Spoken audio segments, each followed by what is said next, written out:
ಅಂತ ಆಡ್ಭಾಷಣಲ್ಲಿ ಮಾತನಾಡಿದ್ದಾರೆ. ಇವರು ಅದನ್ನೇ ತಗೊಂಡು ಲೀಡ್ ಮಾಡ್ಕೊಂಡಿದ್ದಾರೆ ಅಂತ ಡಿ ಕೆ ಶಿವಕುಮಾರ್ ಅವರು ಶಿವರಾಜ್ ತಂಗಡಗಿ ಅವರನ್ನು ಸಮರ್ಥನೆ ಮಾಡ್ಕೊಳ್ತಾ ಇದ್ದಾರೆ.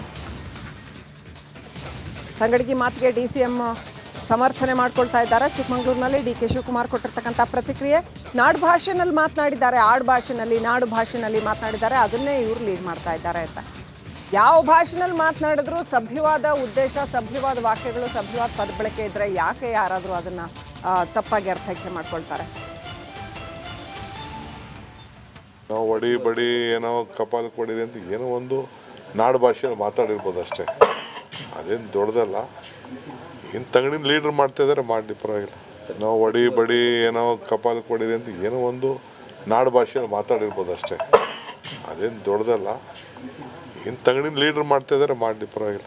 ನಾವು ಒಡಿ ಬಡಿ ಏನೋ ಕಪಾಲ್ ಕೊಡಿರಿ ಅಂತ ಏನೋ ಒಂದು ನಾಡು ಭಾಷೆಯಲ್ಲಿ ಮಾತಾಡಿರ್ಬೋದು ಅಷ್ಟೇ, ಅದೇನು ದೊಡ್ಡದಲ್ಲ. ಇನ್ನು ತಂಗಡಿನ ಲೀಡ್ರ್ ಮಾಡ್ತಾ ಇದ್ದಾರೆ, ಮಾಡಿ ಪರವಾಗಿಲ್ಲ.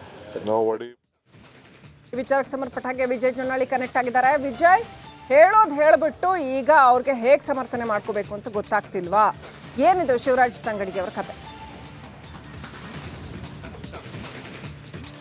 ಶ್ರೀಲಕ್ಷ್ಮಿ, ಚುನಾವಣೆ ಸಂದರ್ಭದಲ್ಲಿ ರಾಜಕಾರಣಿಗಳ ಆರೋಪ ಪ್ರತ್ಯಾರೋಪ ತೀರಾ ವೈಯಕ್ತಿಕ ಮಟ್ಟಕ್ಕೆ ಮತ್ತು ಎಲ್ಲ ಮೀರಿ ಹೋಗ್ತಾ ಇರುವಂಥದ್ದು. ಅಂದರೆ ಶಿವರಾಜ್ ತಂಗಡಿಯವರು ಒಂದಷ್ಟು ಕಾರಣನ ಕೊಟ್ಟು ಮೋದಿ ಅಂತ ಕರೆಯುವವರಿಗೆ ಕಪಾಳಕ್ಕೆ ಹೊಡಿರಿ ಅಂತ ಯುವಕರಿಗೆ ಕರೆಯನ್ನು ಕೊಟ್ಟಿದ್ರು. ಇದೇ ವಿಚಾರ ಸಂಬಂಧಪಟ್ಟಂತೆ ಈಗ BJP ಚುನಾವಣಾ ಆಯೋಗ ದೂರನ್ನು ಕೊಟ್ಟಿತ್ತು. ಆದರೆ ಮಾತನಾಡುವಂಥ ಟೀಕಿಸುವಂಥ ಭರದಲ್ಲಿ ಮಾಜಿ ಸಚಿವ CT ರವಿಯವರು ಒಂದು ಮಾತನ್ನು ಹೇಳಿದರು. ಅಂದರೆ ಯಾರು ಕಪಾಳಕ್ಕೆ ಕೊಡಿ ಅಂತ ಹೇಳಿಕೆ ಕೊಟ್ಟಿದ್ದಾರೆ ಶಿವರಾಜ್ ತಂಗಡಿಗೆ, ಅವರ ಅಪ್ಪ ಅಮ್ಮನಿಗೆ ಹುಟ್ಟಿದ್ರೆ ಅಂತ ನಾನು ಹೇಳೋದಿಲ್ಲ, ಆದರೆ ಬಂದು ಹೊಡಿಲಿ ಅಂತ ಹೇಳೋ ಮೂಲಕ ಪರೋಕ್ಷವಾಗಿ ಒಂದು ರೀತಿಯಲ್ಲಿ ಅಸಂವಿಧಾನಿಕ ಪದ ಅಥವಾ ಆಕ್ಷೇಪಾರ್ಹ ಪದವನ್ನು ಬಳಸಿದ್ರು ಅನ್ನೋಂಥದ್ದು ಕಾಂಗ್ರೆಸ್ನ ಆರೋಪ.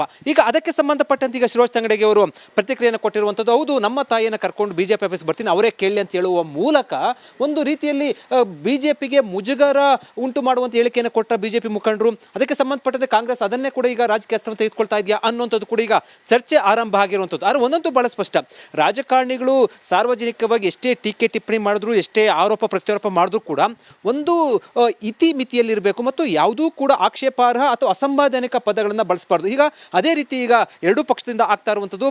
ನೋಡ್ಬೇಕಿದ್ದನ್ನು ಸಾರ್ವಜನಿಕರು ಹೇಗೆ ಸ್ವೀಕರಿಸ್ತಾರೆ ಅಥವಾ ಚುನಾವಣಾ ಸಂದರ್ಭದಲ್ಲಿ ಇದರ ಪರಿಣಾಮ ಹೇಗೆ ಬೀರುತ್ತೆ ಅನ್ನೋದನ್ನ ಶ್ರೀಲಕ್ಷ್ಮಿ. Thank you Vijay. ಡೀಟೇಲ್ಸ್ಗಾಗಿ